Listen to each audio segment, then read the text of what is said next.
Welcome back to epic Sushmita. మనం ముందు వీడియోలో చెప్పుకున్నట్టు ఆ విధంగా పంచపాండవులు నీటి కోసం చాలా కష్టాలు ఎదుర్కొంటారు. దాని తర్వాత వారందరూ అలసిపోయి ఒక అడవిలో నిద్రపోతారు.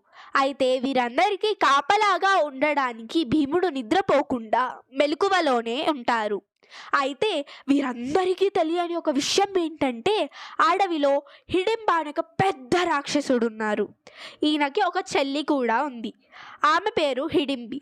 అయితే మనుషుల నుంచి వచ్చే వాసనను గుర్తుపట్టి ఆ అడవికి మనుషులు వచ్చారు అని చెప్పి వాళ్ళ చెల్లి అయిన హిడింబిని ఆ మనుషులను తినడానికి రమ్మంటారు. అయితే అప్పుడు హిడింబి ఒక రాక్షసి వారిని తీసుకురావడానికి వెళ్ళినప్పుడు అందరిలో రెండవ వాడైన భీముడు ఆయన బలాన్ని ఇంకా అందాన్ని చూసి ప్రేమలో పడుతుంది. తన రూపాన్ని మార్చుకొని ఒక అందమైన స్త్రీలా భీముడి వద్దకు వెళ్ళి ఆ అడవిలో ఒక అసురుడు ఉన్నారు. ఆయన పేరు హిడింబాసురుడు. ఈయన మనుషులను తింటారు అని చెబుతుంది. వీరిని అక్కడ నుంచి పారిపోమంటుంది.